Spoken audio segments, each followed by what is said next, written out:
no, I'm seeing something new and different here. The MAGA base has changed. Cenk Uygur of the Young Turks is catching a lot of heat for drifting to the right, becoming a Republican. I mean, it's not clear. Everybody seems to think that he's shifting in his stance from progressive to a conservative. He went on the Patrick Bet-David program to talk about what his real thoughts are and how he thinks that the MAGA base has changed and what that actually means. So why don't we take a listen to it in his own words? So let's get right into it. Cenk, are you now a Republican? Okay, so a lot of people on the left have that theory. The definitive answer is no. So look, I've been a populist all along, and what's fascinating to me is how much politics in America has changed. Because the left-wing populists, like the Bernie Sanders type of guys, have been standing a post waiting for our right flank to appear at some point. Because giant things like getting money out of politics, you cannot do alone. The left wing can't do it alone. The right wing can't do it alone. The only way to fix it is an amendment, because you got to go above the Supreme Court. You need 3/4 of the states. So for me, I've always thought, if we don't get united, we're never going to beat the establishment. And the establishment has been my enemy forever and ever and ever. And I wish we had beaten them, through Bernie in 2016 or 2020. And I'm not saying that they're knocked out. I mean, the establishment is gigantic. They've got billions and trillions of dollars, and they're going to make a huge comeback in the 2028 primaries. But on the Republican side, they've largely been defeated. And so here's what my left-wing friends don't understand.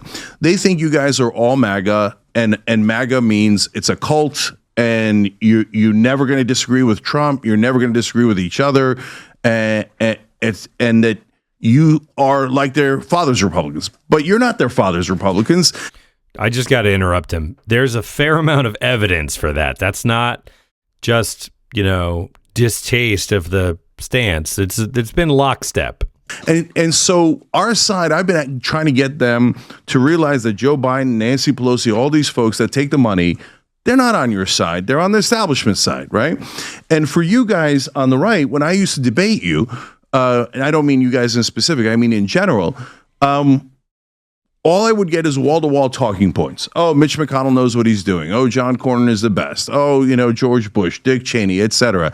And we've been around forever. We're the longest-running show in internet history, right? We're the first YouTube partner channel ever. That makes me like the original YouTuber, right? Oh, wow. And so I battled the Cheneys. I battled all those guys in the Bush years, right? And then I hit Obama from the left, and people got super mad. I mean, that's part of the reason why I had the huge blowout with MSNBC, and I left MSNBC because they didn't want me to hit Obama, and they didn't want me to hit the Democrats. So I've been doing that from day one. And guys, today, I think that, we could do something historic. I think that we could actually unite the left flank and the right flank. And I've got a model for how to do that, and I want to run it by you guys. I've got a couple of rules for the internet that I want to run by you guys. Rules sound bad, right? But hold on, I think you're going to like these rules. And then I want to see, hey, is there a couple of things that we can unite on right now on this show, make this show a little bit historic, and say, hey, this is what the internet thinks. This is what the populists of the right and the left think. Let's go tackle the establishment and make it happen. Okay, so before we do that, can I ask you a couple questions? And before he does that, I want to chime in a little bit here. That's very pretty, right? What a wonderful vision where all these misunderstood right-leaning people who voted for Trump can come together with all the progressive left populists, and we can form one big populist party, and we can overcome the establishment, which doesn't conform to party lines. It's just the establishment. If Trump is the only candidate that could, survive the suppressing efforts of the establishment. The problem with that is Trump he's not a reliable conduit, right? I mean, he's utterly incompetent. He's utterly self-interested. And maybe those are qualities that helped him supposedly defy the attempts of the establishment to suppress him.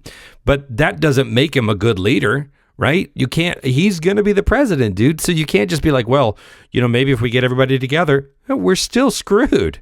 Of course. So for you, election night, we had you on, you came, you spoke, you're a fiery guy, you're a true believer, you're a guy that we've all seen you. You're not a guy that you actually are not acting. Like, you actually believe what you believe in, and you actually get upset. You really are upset, right? So I know it's going to sound weird.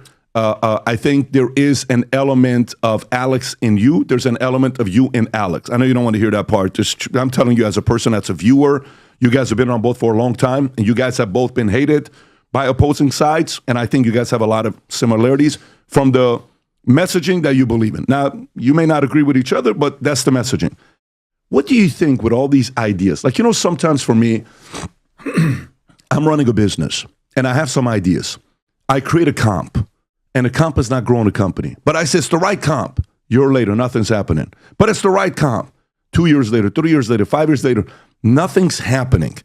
Then you have to sit there and say, by yourself, and this is not easy to do. I've shut down my channel twice for 3 months because I sat down with Mario and I said, look, the last 100 videos, we haven't had any views that get 100,000 views. Why is that? We only had 2 of them.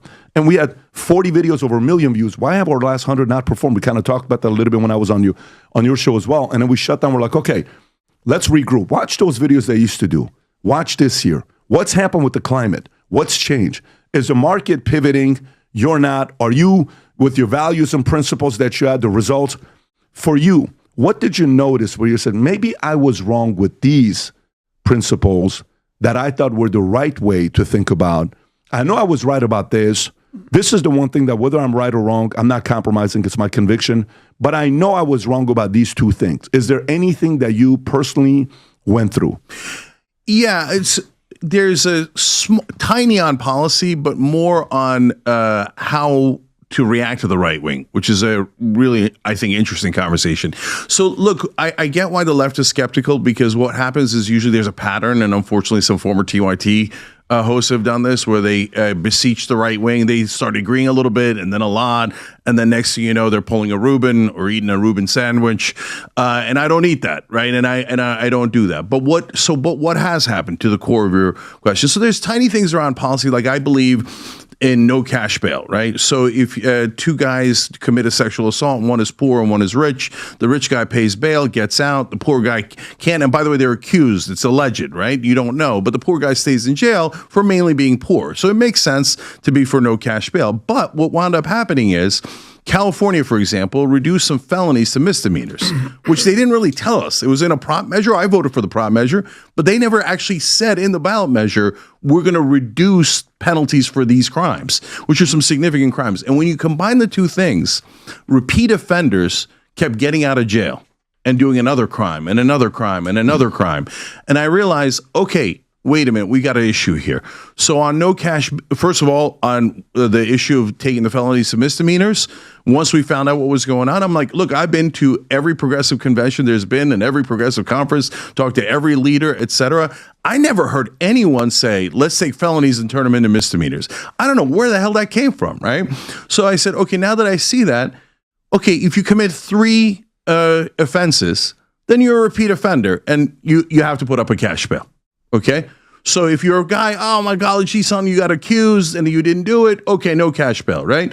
But if you do it 3 times, you got to put up bail, no question. And now we voted in California for Prop 36, and I made the position against what you guys would call extreme left or radical left. I'm trying to call them max left now to be respectful, right?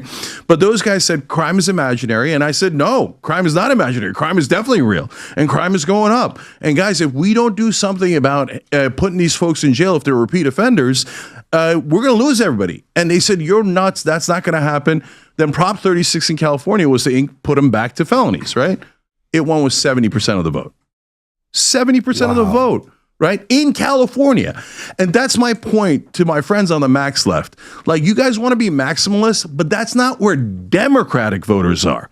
let alone Republican voters. So I was never in favor of making them misdemeanors, but I was in favor of unlimited cash bail. Now that I've changed that, but you see, it's tiny. It's a tiny change based on what I saw, based on experience, based on these guys getting out and doing it again.